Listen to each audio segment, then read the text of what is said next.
जो फल है, कोई कितना भी विद्या कर दिया हो, कोई कितना भी टोना कर दिया हो, कोई कितना भी किसी भी रूप में तांत्रिकता का भाव कर दिया हो, तो सीधे कहा लौंग और काली मिर्ची रखकर बमूल के या गुलाब के कांटे रखकर उसको उतार कर उसकी धुनी लेने पर भी वैकुंठ चतुर्दशी के दिन तंत्र विद्या, अघोर विद्या कितनी भी कड़ी हो वो नष्ट हो जाए, वो समाप्त, सुख समाई। जिस व्यक्ति की बीमारियां समाप्त नहीं हो रही हो, लगातार बीमारियां घेरे हुए हैं और बीमारियां चल रही हो, बहुत बीमारियां चल, एक बीमारी से निपटे दूसरी लग गई, दूसरी बीमारी से निपटे तीसरी लग गई, तीसरी से निपटे चौथी लग गई। महाराज वैकुंठ चतुर्दशी के दिन जब भगवान नारायण मणिकर्णिका के घाट पर पहुंचते हैं, तंत्र विद्या, देव विद्या, अघोर विद्या, रतन विद्या, सारी विद्याओं का स्मरण वैकुंठ चतुर्दशी के दिन अच्छी अच्छी विद्या सब नारायण और शिव का स्मरण करती है। हमारे भगवान विष्णु और भगवान शंकर का स्मरण, अच्छी अच्छी विद्या। तो शास्त्र कहता है जिसको बहुत रोग हो, एक रोग मिटा दूसरा चालू, दूसरा रोग मिटा तीसरा चालू, तीसरा रोग मिटा चौथा चालू, चौथा रोग मिटा पांचवा चालू, बहुत रोग से ग्रस्त है, कुछ ना करिए, एक काम करिए, 7 काली मिर्ची लो, 5 लौंग लो और 5 बमूल के कांटे, बमूल के वृक्ष के जो कांटे होते हैं, अगर बमूल के वृक्ष के कांटे ना मिले तो गुलाब के कांटे ले लो। कांटे लेकर उसको एक लाल पोटली में, एक लाल कपड़े में, छोटे से टुकड़े में उसको बांधकर, जो व्यक्ति बीमार है उसके ऊपर से हरि और हर का, भगवान शंकर का मूल मंत्र का स्मरण कर। अगर कोई मंत्र ना हो तो श्री शिवाय नमस्तुभ्यम और ओम नमो भगवते वासुदेवाय इसका स्मरण कर कर आप 21 बार उतार कर उसी व्यक्ति के सामने बाहर, घर के बाहर उस पोटली को जला दी। उसकी धुआं उस जीव को लगने जो निरंतर बीमार पड़ रहा है, निरंतर बीमारियां धीरे धीरे छूटने लगी। 14 दीप, क्योंकि वैकुंठ चतुर्दशी के दिन, हरिहर मिलन के दिन सुबह और शाम को जो दीप दान करा उसका प्रमाण भले ना है, परंतु रात्रि को जो दीप दान का प्रमाण है वह जीवन का सुख देगा। वैकुंठ चतुर्दशी का ये उपाय अवश्य करिए। जिसको श्वास से जुड़ी हुई प्रॉब्लम रहती है, दमे से जुड़ी हुई प्रॉब्लम रहती है, श्वास की बीमारी रहती है, या महाराज दिन रात खांसी चल रही हो, श्वास से जुड़ी हुई परेशानी चल रही हो, उसके लिए निवेदन है चतुर्दशी के दिन तंत्र विद्या, अघोर विद्या कितनी भी कड़ी हो वो नष्ट हो जाए, वो समाप्त, सुख समाई। जिस व्यक्ति की बीमारियां समाप्त नहीं हो रही हो, लगातार बीमारियां घेरे हुए हैं और बीमारियां चल रही हो, बहुत बीमारियां चल, एक बीमारी से निपटे दूसरी लग गई, दूसरी बीमारी से निपटे तीसरी लग गई, तीसरी से निपटे चौथी लग गई। महाराज वैकुंठ चतुर्दशी के दिन जब भगवान नारायण मणिकर्णिका के घाट पर पहुंचते हैं, तंत्र विद्या, देव विद्या, अघोर विद्या, रतन विद्या, सारी विद्याओं का स्मरण वैकुंठ चतुर्दशी के दिन अच्छी अच्छी विद्या सब नारायण और शिव का स्मरण करती है। हमारे भगवान विष्णु और भगवान शंकर का स्मरण, अच्छी अच्छी विद्या।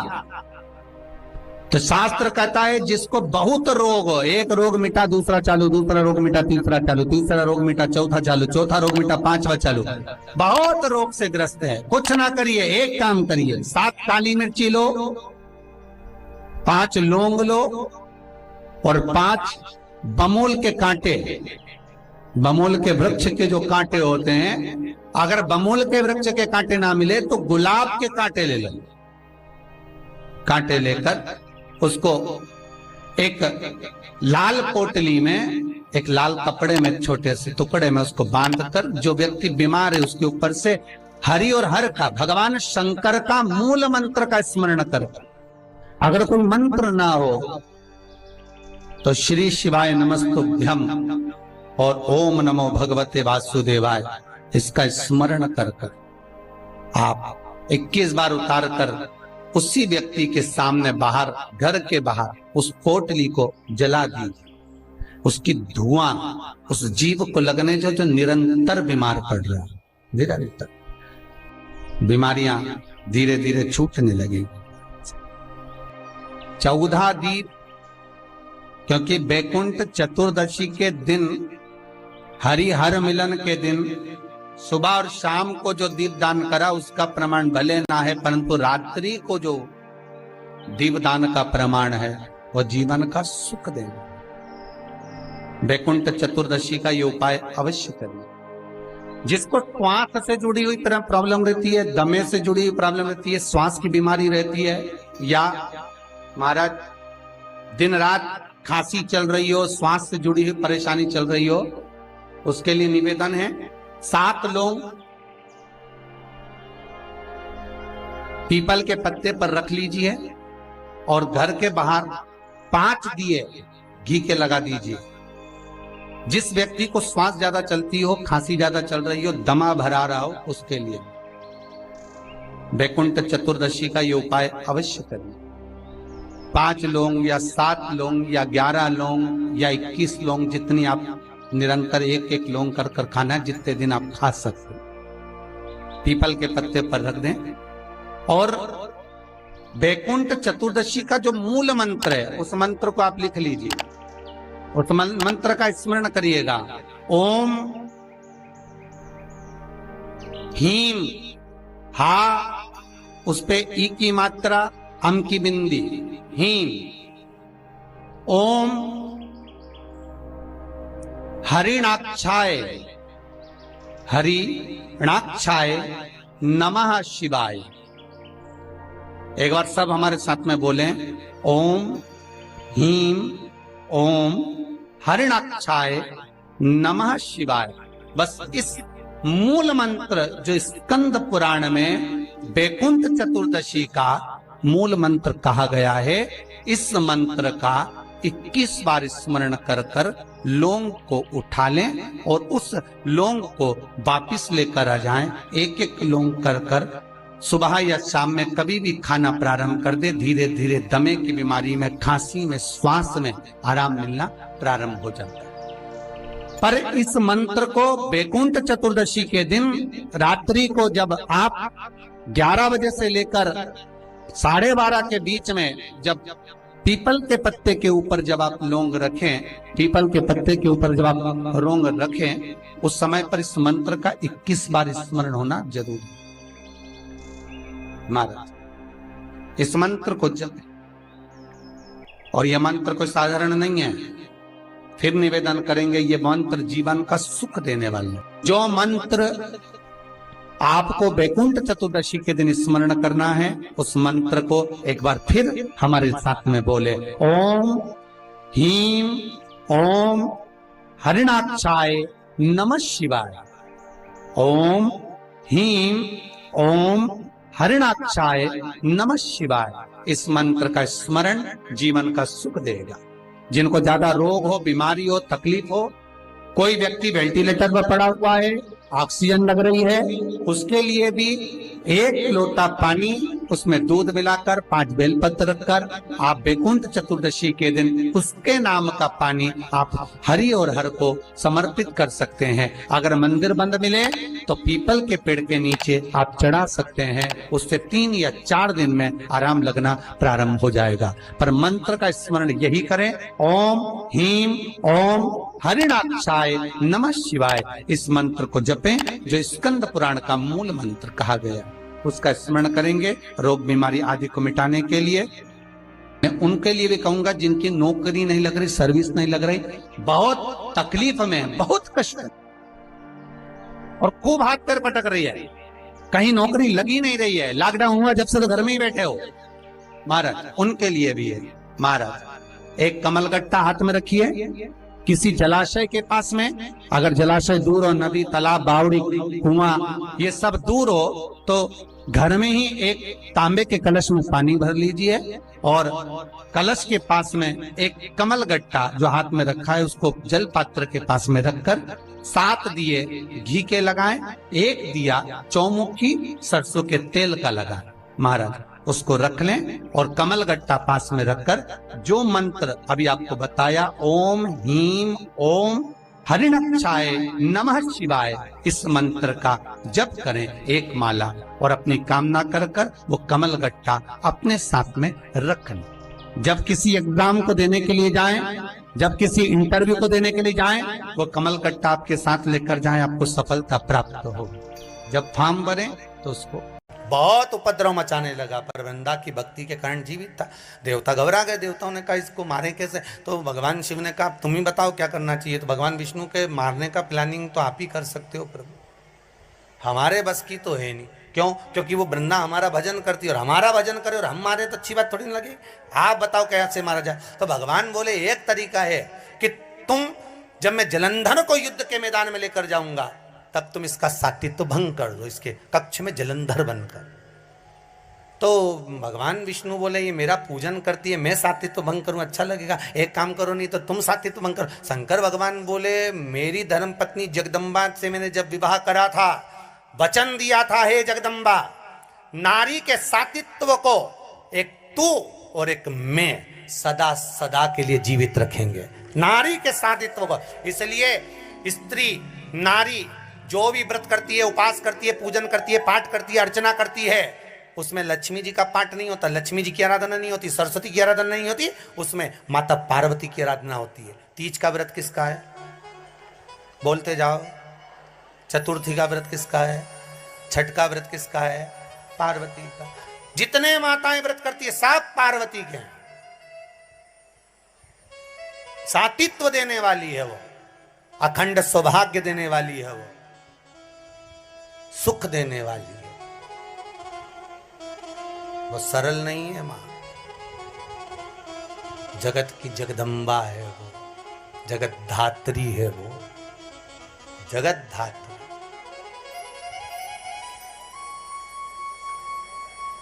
उसको पहचानो जरा।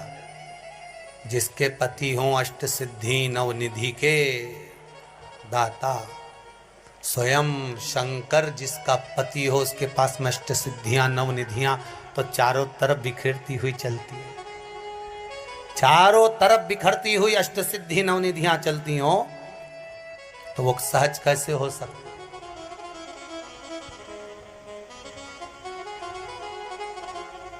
वो सहज नहीं हो सकता।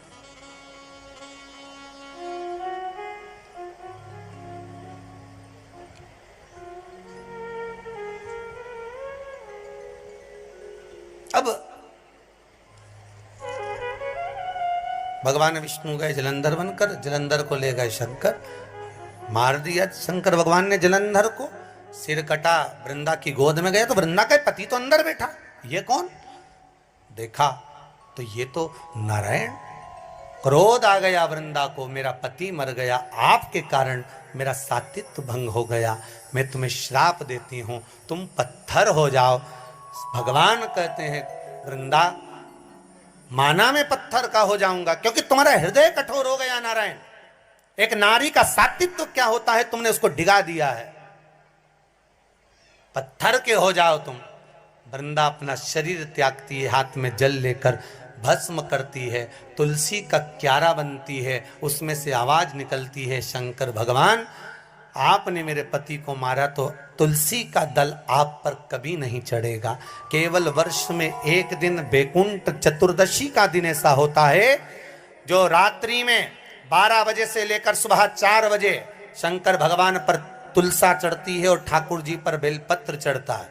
उस बेलपत्र और तुलसा को शहद की शीशी में रखा जाता है। जो बच्चा पढ़ने में कमजोर होता है, बुद्धि से कमजोर होता है, वो शहद कम से कम 2 महीना 3 महीने तक चटाया जाता है, तब बच्चा बुद्धि और विद्या में तेज हो जाता है। जिसको याद नहीं रहता हो, याददाश्त कमजोर हो गई हो, कई बुजुर्ग लोग भी ऐसे हैं जिनको याद नहीं रहता, बेचारी अंगूठी रख के भूल जाती है, कहीं ऐसी ये सामान रख के कहीं चला जाता है। तो वैकुंठ चतुर्दशी के दिन आप प्रयास करना, एक तुलसी का दल भगवान शंकर पर और बेलपत्र जम के बोलो भगवान ठाकुर जी पर, दोनों को इकट्ठा करना, शहद की शीशी में डालना, उसको चाटना। महाराज विवेक बुद्धि तीव्र होगी, याददाश्त बनी रहेगी, याद रहेगा किसी और वाले महाराज ने क्या क्या सुनाया था। स्नान करने जाती हैं तो वहां दिया लगाती हैं। शाम को तुलसी का क्यारा, दरवाजा सब दूर दीपदान होता है। केवल कार्तिक के महीने में पूरे महीने जो दीपदान होता है वो शाम के समय पर, सुबह के समय पर, आप जब सुंदर कार्तिक स्नान कर रही हो तब, या शाम के समय पर दीपदान करती हो। पर पूरे कार्तिक के महीने में केवल एक दिन ऐसा होता है जिस समय शाम को दीपदान नहीं होता, बल्कि मध्य रात्रि में दीप का दान होता है। कौन सा दिन है वो? पूरे कार्तिक के महीने में केवल एक दिन ऐसा होता है जिस दिन मध्य रात्रि में दीपदान होता है, ना सुबह ना शाम। हाँ, सुबह शाम आप तुलसी जी को लगा रहे हो अपनी जगह पर तुम अगर कार्तिक के महत्तम का स्मरण कर रहे हो, कार्तिक का स्नान कर रही हो, कार्तिक नहा रहे हो, या कार्तिक का व्रत कर रहे हो, या पचवीगन का व्रत कर रहे हो, या भीष्म पंचक का व्रत कर रहे हो,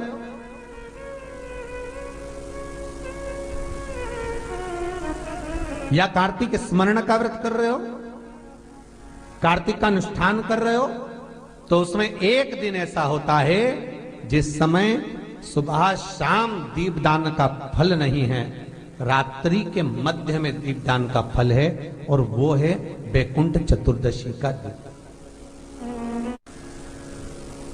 पूरे कार्तिक के महीने में केवल एक ही दिन रहता है जिस दिन शाम के दीपदान का फल नहीं है, मध्य रात्रि के दीपदान का फल है। दीपावली पर जो दिए लगाए वो 11 दिए, 21 दिए, 5 दिए, 7 दिए, ऐसे लगाए जाते हैं।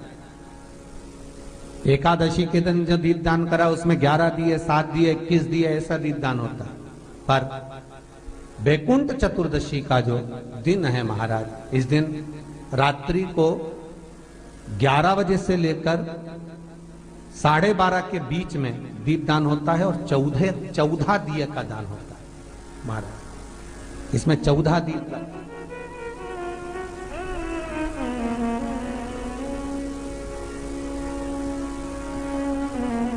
चौदह दीपों का दान है। निवेदन है आप सबसे कि प्रयास करना कि घर के बाहर आप एक दीप, जहां पर आपका जलाशय है, पानी का स्थान है, वहां रख दें, और एक दीप तुलसी के क्यारे के पास रखें, बाकी के दीप आप घर के बाहर लगा दें। 14 दीप।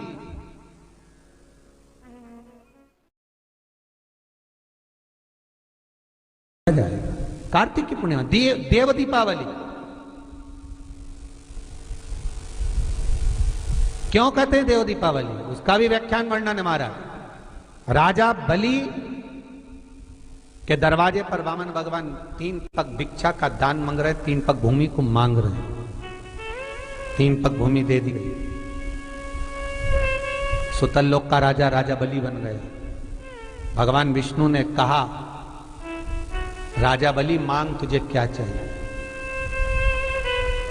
राजा बलि ने हाथ जोड़कर कहा, स्कंद पुराण कहती है, हाथ जोड़कर राजा बलि कह रहा है, मैं जो मांगूंगा आप दे दोगे? हाँ हाँ तू मांग, तुझे चाहिए, बोल दे, तुझे दे दिया। राजा बलि कहते हैं कि अगर आप देना चाहते हो तो कृपा कर कर इतना दे दीजिए, धनतेरस रूप 14 के दिन भगवान नारायण भगवान शंकर से मिलने के लिए काशी गए थे। काशी कैसे पधारे?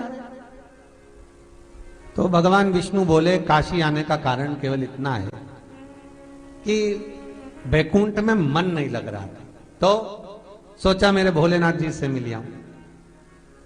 देवऋषि नारद बोले मिलने भी ऐसे से आए जो कभी गिने चुने दिन तो आंख खोले।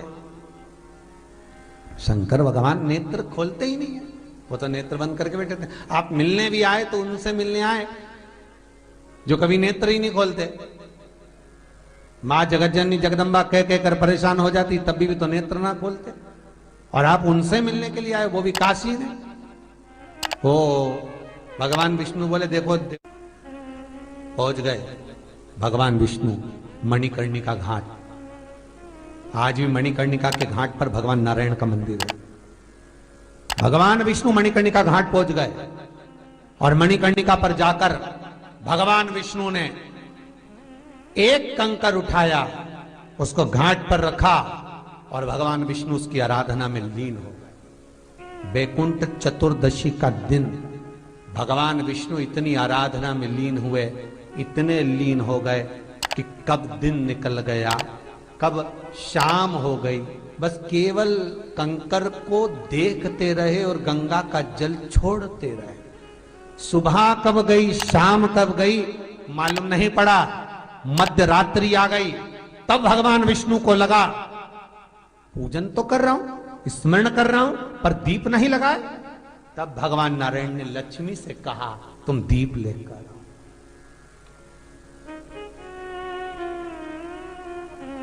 लक्ष्मी थाल लगाकर 14 दीप लगाकर शिव के सम्मुख लेकर आई महाराज, शिव के। इसलिए आज भी बैकुंठ चतुर्दशी के दिन सुबह और शाम के दीपदान का महत्व नहीं है। कब का है? मध्य रात्रि, मध्य रात्रि के दीपदान का महत्व। और मध्य रात्रि के समय, मध्य रात्रि के अनुकूल में मां जब भगवान भूल गए तब लक्ष्मी जी दीप लेकर आई, प्रज्वलित किया। भगवान शंकर वहीं पर सम्मुख प्रकट हो गए। तब जैसे देवऋषि नारद ने कहा था कि कंकर में शंकर है, भगवान विष्णु ने देवऋषि नारद को हृदय से लगाया था, तब भगवान नारायण के सामने शिव प्रसन्न होकर भगवान नारायण को गले से लगाते हैं। इसको हमारे हिंदू धर्म में हरि हर मिलन कहते हैं। इसलिए बैकुंठ चतुर्दशी के दिन हरि हर मिलन हुआ, हरिहर मिलन बैकुंठ चतुर्दशी। महाराज निवेदन करूंगा, जिसकी किडनी गड़बड़ हो गई हो, जिसका लीवर गड़बड़ हो गया हो, जिसको डायलिसिस चल रहा हो और छूट नहीं रहा हो, बैकुंठ चतुर्दशी के दिन नदी के घाट पर, नदी, तालाब, सरोवर, कुआं, बावड़ी जो हो, उसके तट पर 14 दीप लगाकर, पीपल के पत्ते पर शहद डालकर और उसमें एक काली मिर्ची शंकर जी का नाम डालकर बोलकर उसमें चढ़ा दें। उसी पत्ते की काली मिर्ची, थोड़ा सा शहद घाट पर डाल दें और उस पत्ते को घर पर लेकर आ जाए। जिसको डॉक्टर ने कह दिया डायलिसिस होगा, किडनी लीवर गड़बड़ हो रहे हैं, बैकुंठ चतुर्दशी के दिन रात्रि को 14 दीप लगाकर जब घाट से आए, जिस व्यक्ति को रोग है, बीमारी है, उसको वो पत्ते समेत चटा देना और फिर जाकर आप 8 दिन 10 दिन बाद जांच करवाओ, आपको